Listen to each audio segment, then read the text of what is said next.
Dr. William E.P. Fairmont is here. He happens to be my father. And he's going to discuss this theme about how do you get in touch with your feelings, your real, authentic feelings. Well, there is a very excellent scientific test in the form of a question that you can ask yourself, and no one will. That's the other thing too, because the question is, and it's I call it a magic question, because it zeroes you in on what's going on right now. And the question is simply, what are you experiencing right now? A lot of people don't like that question. Well,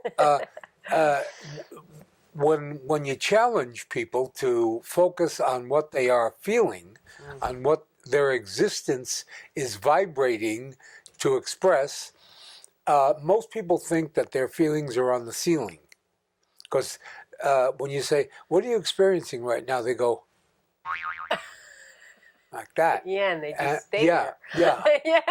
And then they say, well, I don't know who's going to win the elections, but, or something. What I'm feeling is that the cost of living is out of the question, and too high. That's not a feeling. They don't easily respond to what they're experiencing right now.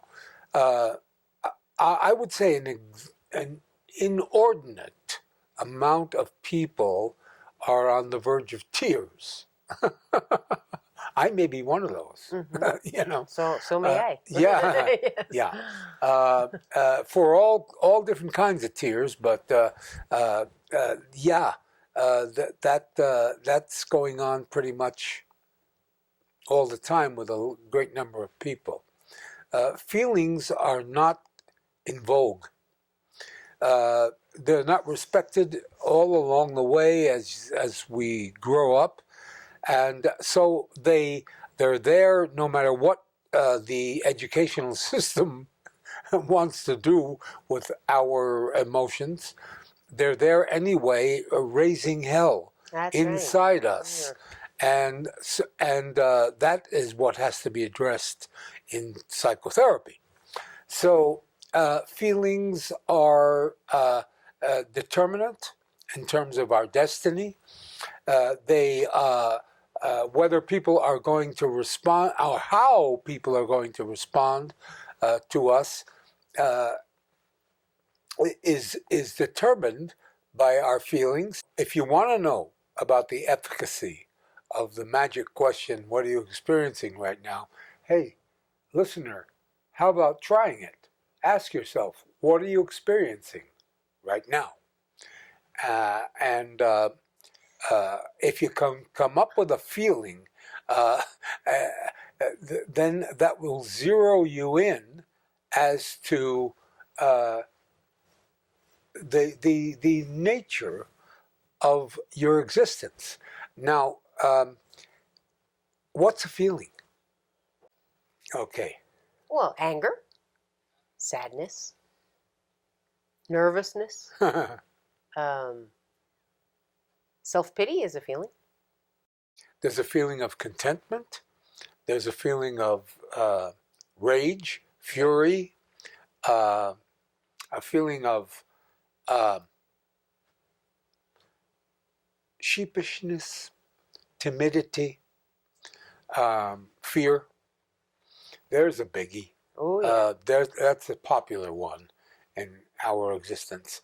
But it's interesting for me, in front of these cameras, to ask myself, what am I experiencing right now?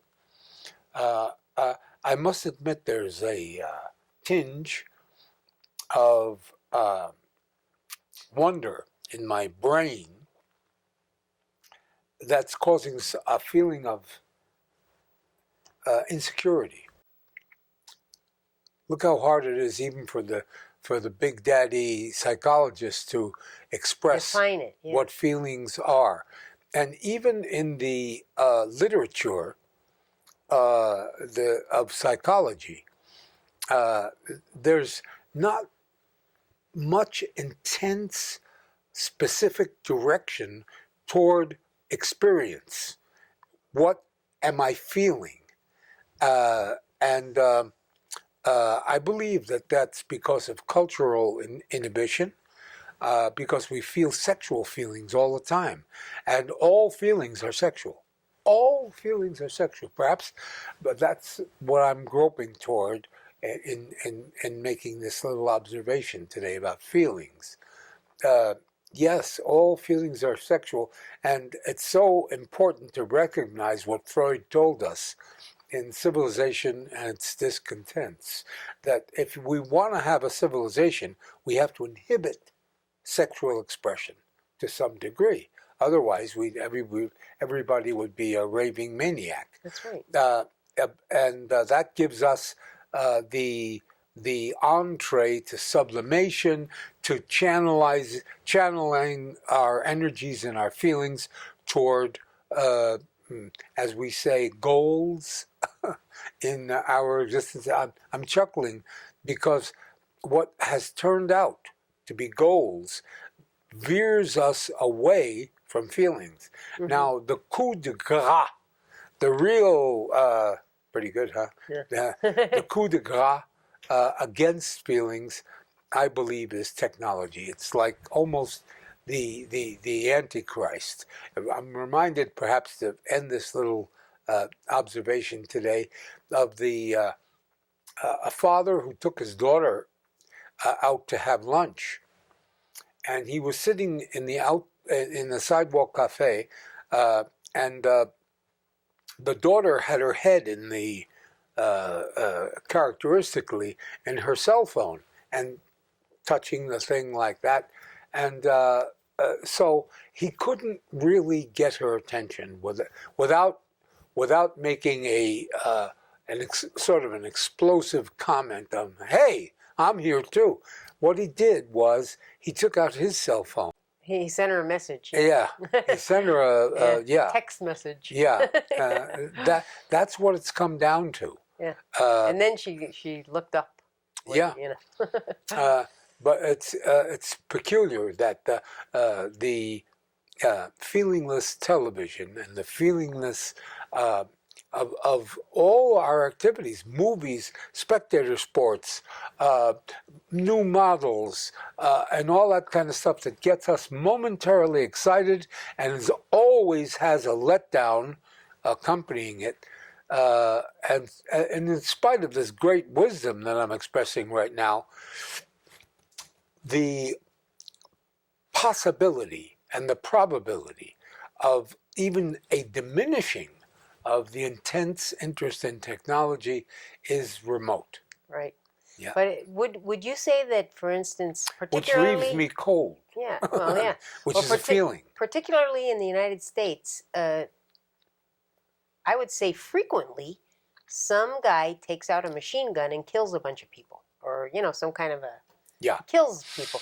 Yeah. I would say that's a product of people not recognizing their feelings. That's interesting that you bring that up. Yeah. What those guys do is identify. They don't feel anything. They're numb. They're frightened.